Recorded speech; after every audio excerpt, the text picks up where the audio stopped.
10.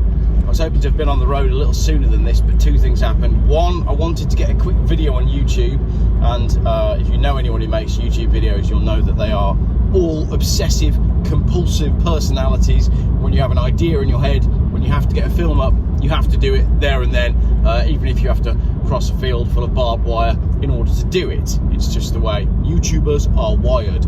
So I had to do that, and then the school phoned me and said that my little lad had not got his glasses on. Not great at remembering his glasses. My fault, terrible dad. I should have noticed that he wasn't wearing his glasses, but I was rushing around. But the good news is, and I might as well tell this story as well. The good news is, I was really annoyed because we didn't find out that he needed glasses until a year late, because he missed his eye test due to the kids not being at school for a very long period of time. I'm sure you can remember what that was all about. So there were no eye tests done at school. So it wasn't until a year later that we found out that he actually needed glasses. However, since then, obviously my concern there was, has the fact that he missed that first eye test at school impacted him long term, which would have been quite a big deal. And I know that's not a huge deal compared to what some people have gone through, but that wouldn't have been very fair, would it? Anyway, so that was a year ago that he first got glasses. We were at the opticians last week, and eyesight all good, basically going exactly the right direction. Optometrist happier than even he thought at progress, so I'm really pleased about that. What was great about that though was we arrived early for the appointment. I know those of you that know me or know me through YouTube know that it's quite rare that I arrive early for anything. And whilst we were there, we were spotting cars, you know, in the window, as you do. Once you finish playing I Spy and all that sort of stuff, you end up just spotting cars, don't you? This was the same day that I'd driven the McMaster's Porsche Taycan. So my little lad was looking for electric cars. So we're just in the optometrist watching the cars going by, and you know, my lad's asking me, how do you spot an electric car? And I was talking about green bits on the number plates and all that sort of stuff. And we're there, and the receptionist is listening to our conversation. And as we're saying, oh, you know, I think my lad said something like, how come we don't see many electric cars? And the receptionist just piped up, it's because I'm going to do the accent, I don't want to get her in trouble, but... And the receptionist piped up, it's because they're all charging at home. And I was like, that was an interesting comment. So we sort of started engaging in some conversation, and it started with, you know, electric cars, and I sort of probed a little bit and said, what do you think about electric cars, and it's a load of rubbish. And then as the conversation went on and we started to sort of realise that we were like-minded, you know, and that's the way it is these days. You drop little clues for people to work out where they're at on the big scheme of things.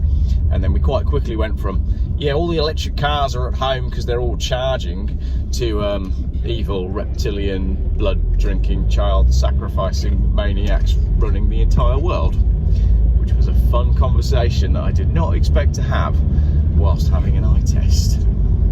Not in Barnard Castle.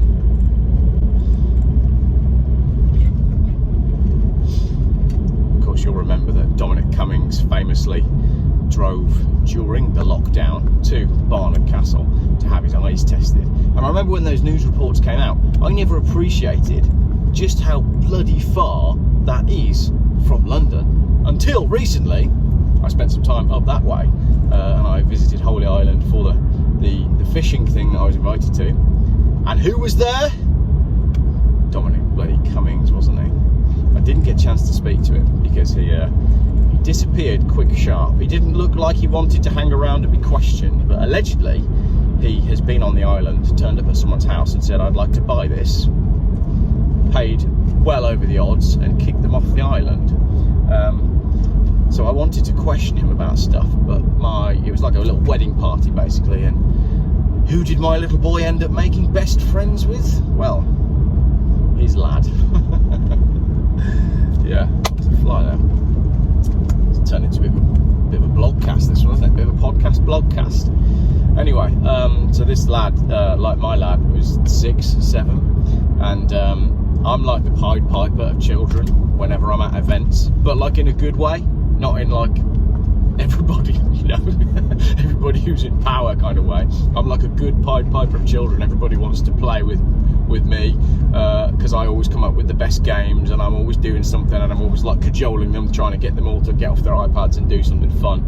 And I'm always helping out at like the school fetes and the disco and whatever. So I do end up being like a Pied Piper of children. It drives my wife crazy. And whenever there's anyone that like needs something at school, it's like, oh, you know, can you have the kids for a bit while we do this? Can I go off and do this? And I always just say yes. So when was it? The other night. It was after my road trip, actually. Oh, it was the same day of the eye test. So I did McMaster fish and chips road trip in the day, then eye test. Then we had 7 kids at the house because I'd accidentally double booked 2 different mums for me having their kids. So there was like 25 children in my house that evening, and I was trying to get my video edited, and then we took them all to the park, and it was really funny. Where was I going with that? Yeah, so anyway, so I'm the Pied Piper of children, and my little lad ended up making friends with Dominic Cummings' little lad, who was, as you would expect for a politician's child, very posh, very well spoken, very sure of himself, very confident little man.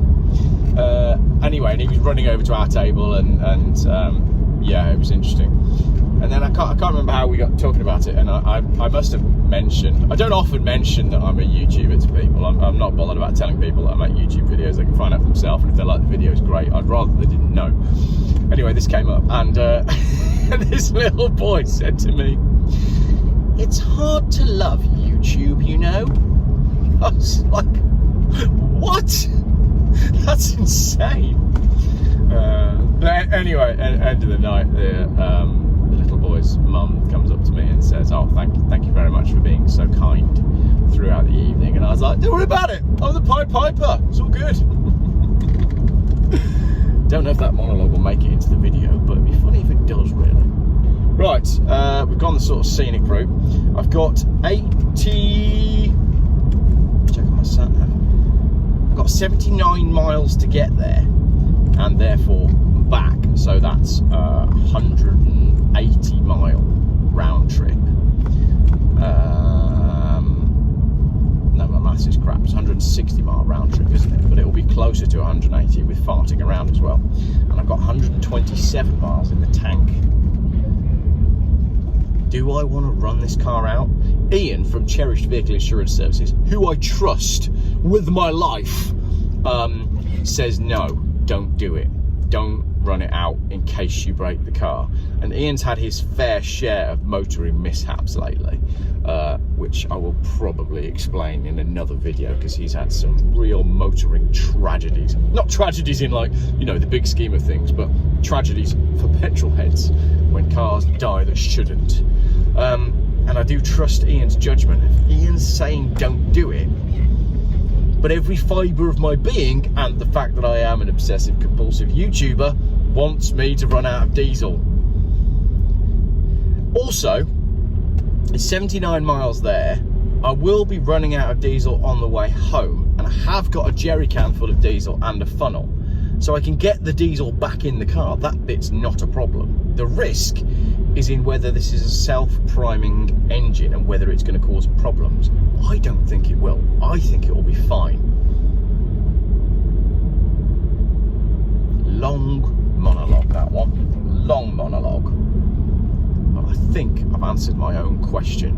And although I trust Ian with my life, and my better judgment is to not do the thing that I want to do and listen to Ian, I'm going to listen to Geoff. We're going to run out of diesel today. Tune in next week when I see what the most amount of scrap money is that I can get for my broken Jag.